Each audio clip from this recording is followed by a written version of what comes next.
Hello and welcome to This is Public Broadcasting. I am your host, Captain Rutlidge. As many of you may know, a few summers ago I had the opportunity to study abroad in the UK. It was an amazing educational and cultural experience, seeing the countryside, talking to locals, and frequenting the local jelly deal stands. At the end of the day, though, it felt great to just lie back and watch the witty British sitcoms on UK Gold. Funny enough, I don't miss them all that much when I came back home. I was still able to see some of my favorites on American television. No, not that 24/7 Star Trek station. I mean PBS. PBS and the BBC have had a long partnership with airing British comedies, from Monty Python's Flying Circus to Vicious.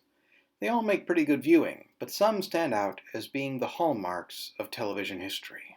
So I'm here today to count down the top 10 British sitcoms. So grab a packet of Quavers and pour yourself a Ribena, because we're about to embark on a comedy road trip across the UK. Before I begin, a quick disclaimer.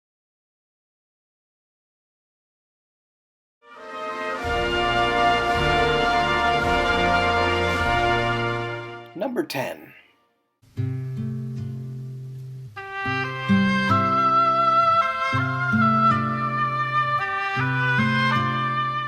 Set in Yorkshire, this series follows the escapades of the old men of Holmfirth, behaving more like schoolboys than pensioners, while stuffy older women look on. Last of the Summer Wine is by far the longest-running sitcom in British history, airing from 1973 to 2010, seeing various actors taking part like Peter Sallis, Bill Owen, Brian Wilde, Michael Aldridge, Frank Thornton, and many others. The series' hallmark is its knack for slapstick comedy, along with a laid-back look at the Yorkshire countryside. I put this one early on the list due to its wane in quality for later seasons. Nonetheless, the earlier seasons make entertaining viewing for any fan of British comedy. Watch out, Monkey!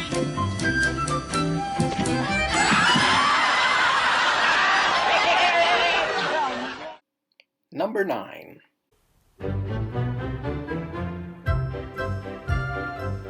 In English suburbia, Hyacinth Bucket tries to distance herself from her working-class family and sisters Rose and Daisy and slothful brother-in-law Onslow by putting on airs and acting aristocratic, much to the chagrin of her husband Richard. Class has long been a staple of British comedy, stemming back to the music hall days. Keeping Up Appearances updates this staple and demonstrates that the most snobby and pretentious among us are not too different once you take a closer look. Great series if you want a quick laugh on a Sunday afternoon. I love you, he said, lifting her gently onto the balcony. Oh, Jeremy, she said. Oh, chuffing-neck. Number 8.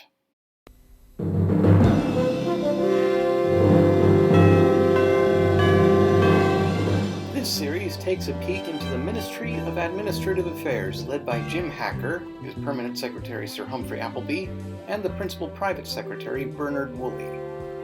Coming out during the height of the Thatcher era, the Yes Minister demonstrated the politics and backstabbing in government through clever satire, such as Jim Hacker's naivete, Sir Humphrey's long-witted, confusing speeches, and Bernard's being torn between the two parties.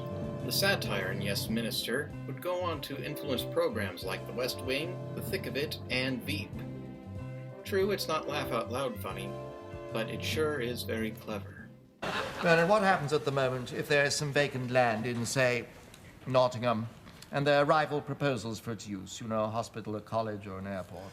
Well, we set up an interdepartmental committee. Department of Health, Department of Education, Department of Transport, Treasury, Environment. Ask for papers, hold meetings, propose, discuss, revise, report back, redraft, a normal thing. Precisely. Months of fruitful work. Number 7.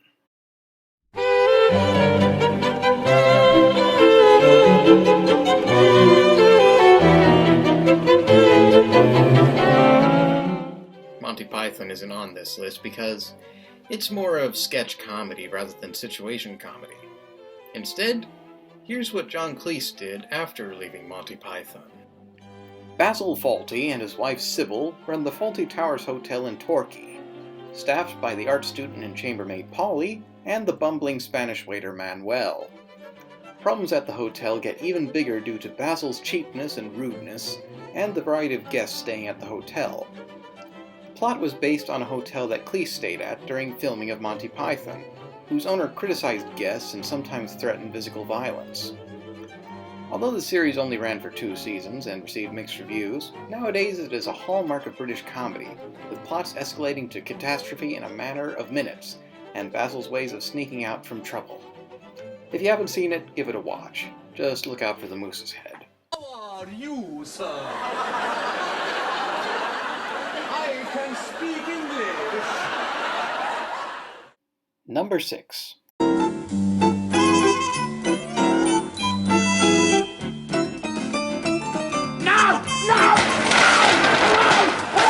Watching the bloody good one! Bloody! Young one, darling with a young one, the young one. College life is difficult, but try living with these 4 oddballs. Rick the People's Poet, the Violent Vivian, depressed hippie Neil, and Mike the Cool Person. Not to mention the eccentric Wolofsky family. Premiering on BBC Two, the series was influenced by punk culture of the time, with comedy taking a postmodern approach, including sketches that don't tie into the main plot, and storylines that go nowhere. Each character contributes to the comedy, whether it be Vivian's hatred of Rick, Neil's depressing attitude, or Mike's non sequiturs. Not to mention the crazy Wolofskys dropping in at random moments. Being just as popular on PBS as the BBC, it is a definite must-watch to fully understand the evolution of British comedy. Well, we're halfway through the show, and it's time for half-time report. I think the show's been going particularly well. Number 5.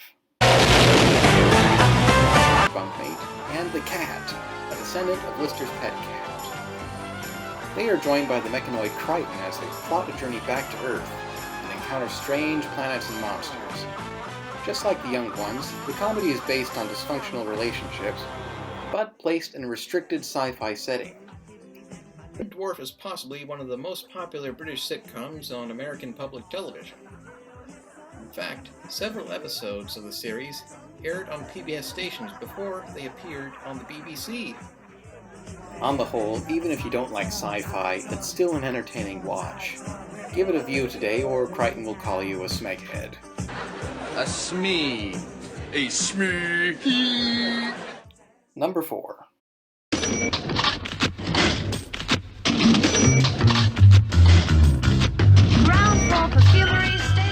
Moving on to another public broadcasting favorite, the series focuses on the employees of Brace Brothers department store, trying each day to make another sale of their lesser quality clothing items.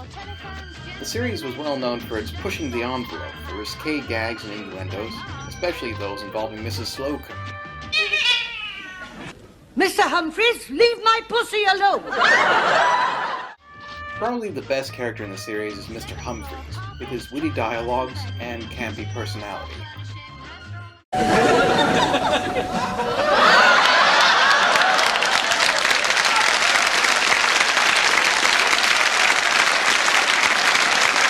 Before you speak, I've borrowed it. I borrowed it off a friend of mine who's in a Soho review called Mary Stripmas. See what the girls wear. Of course, with every good episode, there have been a few stinkers. Not to mention the 2016 special. Still, with its witty humor and clean take on risque jokes, Are You Being Served is a comedy gem. Number 3.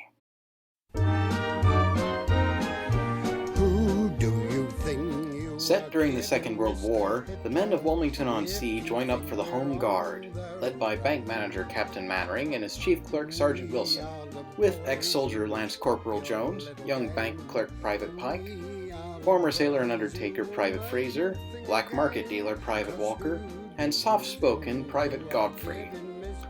Much of this series' humor came from class differences, especially between working-class Mannering and upper-middle-class Wilson.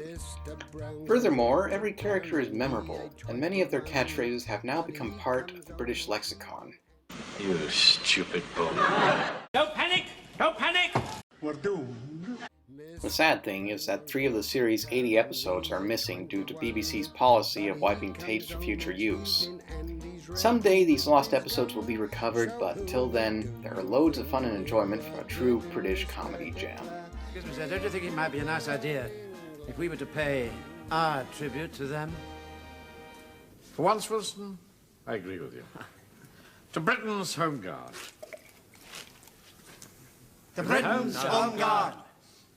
Did I mention that there were 2 movies made? One of them is good, the other is complete garbage. See if you can guess which is which. Number 2. Stick a pony in me pocket. In Peckham Market, trader Del Boy and his brother Rodney try to make a pound selling low-quality goods at market, all the while finding adventure and romance in the big city of London. The series ran for 64 episodes and 16 specials, encompassing 22 years in the life of the Trotter family, and seeing characters come and go, like Grandad, Uncle Albert, Boycie and Marlene, Trigger, Cassandra, and Raquel. Although the series was laugh-out-loud funny, it did give time for more tender moments, like Grandad's funeral, Cassandra and Rodney's wedding, and the birth of Raquel and Del's son Damien, to name a few. There's never a dull moment, and each episode is a true laugh. Give it a watch to see what I mean by lovely jubbly. We're on a winner here, tree, all right? Play it nice and cool, son. Nice and cool, you know what I mean?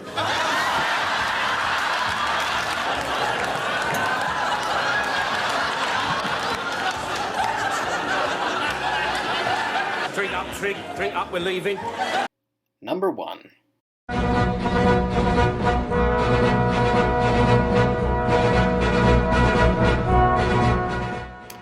Okay, I'm certain several of you saw this coming, but allow me to explain my reasoning.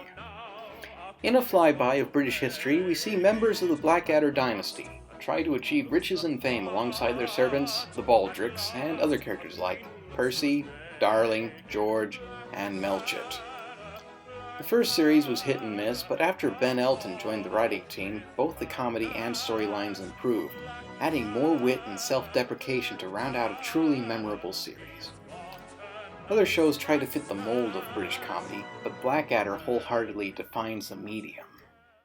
Perhaps you'd like me to lend a hand, Blackadder. I'm not as stupid as I look. I am as stupid as I look, sir. But if I can help, I will. Well, it's very kind of you both, but I fear your services might be as useful as a barber's shop on the steps of the guillotine. The hallmark of the series is the final season. Blackadder goes forth, set in the trenches of World War I. The final episode sees Blackadder and company go out of the trenches to attack the German side. This could have been an abrupt comedic death for everyone, but instead, the scene changes to a wide shot of the trenches and a field of blooming poppies.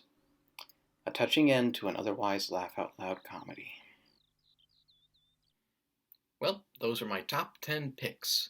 If you have your own favorites, feel free to list them in the comments below.